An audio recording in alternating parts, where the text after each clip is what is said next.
안녕하세요.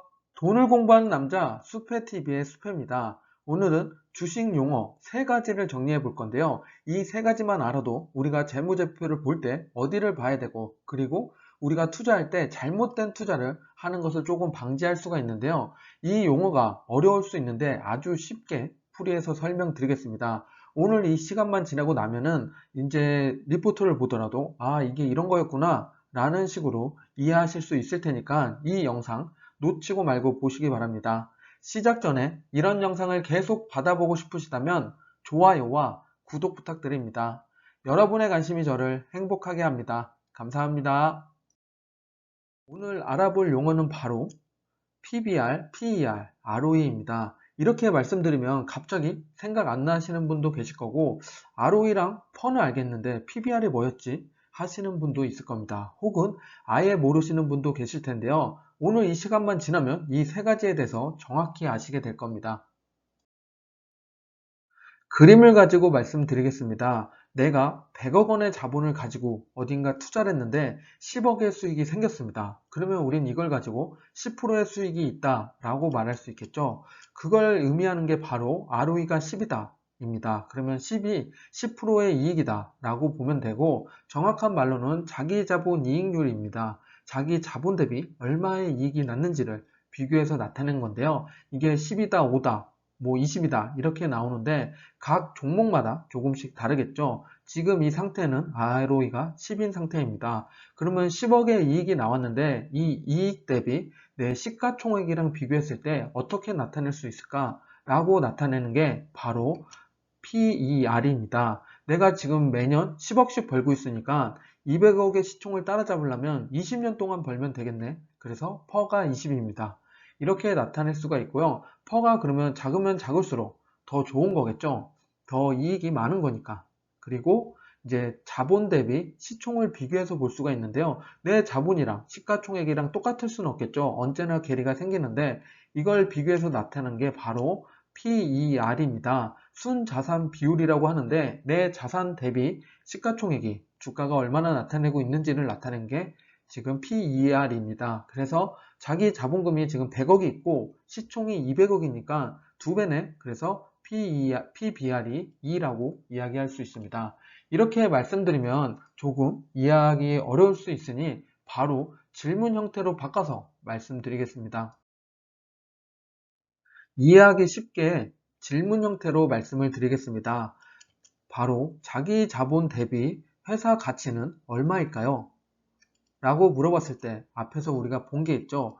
PBR이라 그랬죠. 그러면 이때 말할 수 있는 게 자기 자본 대비 2배야. 그거는 PBR이 2야 라고 말할 수 있습니다. 그러면 시가총액이랑 이익을 보고 봤을 때 10억을 벌었는데 몇 년 벌면 시총을 따라잡을 수 있을까? 라고 물어봤을 때 우리는 퍼가 20이다 라고 말할 수가 있습니다. 20년 벌면 시총이야. 퍼가 20이야. 이게 같은 말입니다. 그리고 자본과 이익을 비교해서 봤을 때 100억을 내가 넣었는데 그러면 이익률이 얼마나 되지? 라고 했을 때 우리는 ROE가 10이야 라고 말할 수가 있습니다.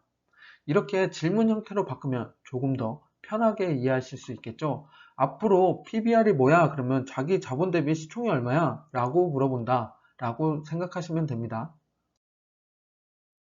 실제 삼성전자 실적을 가지고 말씀드리겠습니다. ROE가 2017년부터 20년까지 나와 있는데요. 우리가 ROE가 뭐라 그랬죠? 바로 이익률이라 그랬죠. 이 회사의 이익률이 2017년도에 21%였는데 19년도에 8.6%밖에 안 됩니다. 점점 좀 내려갔죠. 20년도에 좀 올라갈 걸로 예상치가 나온 상태인데요. 9.6% 정도 나오는 상태고, 그러면 이익률이 좀 떨어졌다. 다시 올라가는 상태를 좀 보여줄 것 같네. 그러면 뭐 실적이 좋아지고 있나? 뭐 이런 생각을 하실 수가 있는데요. 이걸 좀 더 디테일하게 비교해서 보려고 하면은 ROE가 자기 자본 대비 당기 순이익입니다.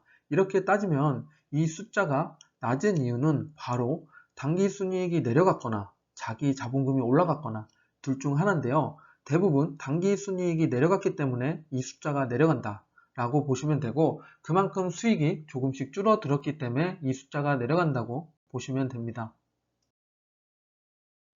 두 번째로 PER을 보겠습니다. 삼성전자의 PER인데요. 우리가 PER이 뭐라 그랬죠? 바로 이익 대비 시총이 얼마나 되니 내가 몇 년간 벌어야지 시총을 따라잡을 수 있어, 그거였죠. 그러면 2017년도에 9.4년만 일하면 시총을 따라잡을 수 있는 이익이었습니다. 그런데 19년에 봤더니 17.6년을 일해야 시총을 따라잡을 수 있는 이익금이 나오고 있는 상태입니다. 그만큼 안 좋은 거죠. 그래서 퍼는 높을수록 좋지 않습니다. 이걸 좀 더 자세히 알고 싶다 하시는 분들은 퍼는 주당 순이익 대비 주가입니다. 그래서 우리가 지금 이렇게 높아진 이유는 바로 주가가 올라가서 높아졌거나 혹은 주당 순이익이 내려가서 높아진 겁니다. 혹은 주당 순이익이 내려갈 수도 있는데 주가가 갑자기 올라가게 되면은 시총이 높아지니까 퍼가 커지는 경우가 있습니다. 이렇게 주가가 올라간다는 건 미래지향적인 미래 가치가 크다라고 보는 기업들은 이런 퍼가 큰 경우가 있습니다. 세 번째로 PBR입니다. 지금 삼성전자의 2017년부터 20년까지의 PBR을 보고 계신데요. 우리는 PBR이 뭐라 그랬죠? 바로 자본 대비 시총이 몇 배야? 이겁니다. 앞에서 설명드리기를 제가 자본이 100억이 있고 시가총액이 200이면 200억이 있으면 PBR이 2라고 했죠. 2배니까. 이렇게 지금 삼성전자는 2017년도에 2가 되지 않죠. 1.67이고 2018년도에는 1.09, 거의 자본이랑 시총이 거의 비슷한 시즌이 있었습니다. 그리고 2019년도에는 1.49, 좀 올라갔죠. 이렇게 좀 올라간 계기는 좀 식을 보면서 말씀을 드릴 수가 있는데요. PBR은 주당 순자산 대비 주가인데 이게 올라가려면 주가가 2018년 대비 19년이 상승을 했거나 혹은 주당 순자산이 내려갔거나 둘 중에 하나의 경우에는 이렇게 올라가는 경우가 생깁니다. 우리가 앞에서 ROE, PER, PBR을 배웠죠. 그러면 지금 이 표를 보면은 모르는 게 없으실 겁니다. 이제 좀 자연스럽게 보실 수 있을 텐데요. 삼성전자의 실적을 딱 보게 되면은 2017년도에 상당히 양호했고 18년도에 조금씩 떨어지면서 19년도에 봤더니 ROE가 8밖에 되지 않았습니다. 퍼가 17까지 올라간 거 보니까 상당히 좋지 않는 실적을 나타낸 것 같고 2020년도부터 들어서면서 퍼가 살짝 내려가면서 ROE도 올라가는 모습을 보이고 있죠. PBR도 살짝 내려갔습니다. 그러면 20년도부터는 조금씩 좋아질 것 같아. 요런 추측 혹은 예측을 해볼 수가 있습니다. 그리고 이런 레포트에서는 20년도에 지금 나오는 것들은 뒤에 2라고 붙어 있어서 실제 실측이 아니라 예상치를 나타내고 있으니까 이 정도 예상되는구나 정도로 이해하시면 좋을 것 같습니다. 지금 보시는 표는 5G 장비 업체의 실적을 나타낸 표인데요. 우리가 증권사 레포트들을 보다 보면은 맨 뒤쪽에 이런 표들이 상당히 많이 나와 있는 것을 볼 수가 있습니다. 이제는 그냥 지나치시지 마시고 내가 투자할 종목에 대해서는 꼼꼼히 확인해 보시기 바랍니다. 이걸 확인해야 내가 투자할 때 수익을 극대화하고 혹은 손해를 최소화할 수 있습니다. 조금 더 세밀한 투자를 위해서 꼭 살펴보시기 바랍니다. 오늘 같이 보게 되면은 왼쪽에 분류를 먼저 보시면 중계기 및 계측기에 대한 기업명들이 나와 있습니다. HFR, 솔리드, 이노와이어리스, FR텍, 기산텔레콤이 있고 두 번째로는 시가총액이 나와 있고 오른쪽으로 쭉 가다 보면은 오늘 우리가 공부한 PER과 PBR이 나와 있습니다. 18, 19, 20년 3개년치가 나와 있는데요.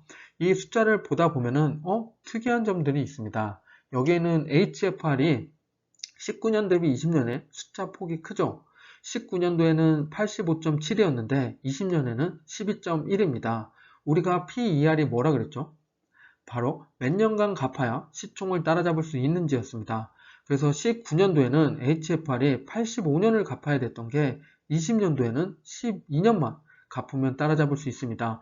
그만큼 현저하게 확 줄었는데요. 그 이유를 예측을 해보면 앞으로 매출이 잘 나오고 영업이익이 좋을 것 같아 라고 생각을 하실 수가 있고요. 이걸 더불어서 뒤에 PBR을 봤더니 4.1에서 3.3으로 같이 내려간 것을 볼 수가 있습니다. 그러면 HFR은 앞으로 좋을 거니까 매수하면 되겠네 하고 바로 매수하지 마시고 이게 이미 선반영되어 있을 수도 있고 혹은 올라가다 조금씩 내려오는 눌림목들을 확인해야 됩니다. 그래서 그런 점에 매수를 해야 되고, 한 번에 또 매수하지 마시고 분할해서 꾸준히 매수해 가는 걸 추천드립니다. 그리고 이런 식으로 매수를 해야 나중에 수익을 낼 때도 안정적인 수익을 가져갈 수가 있습니다.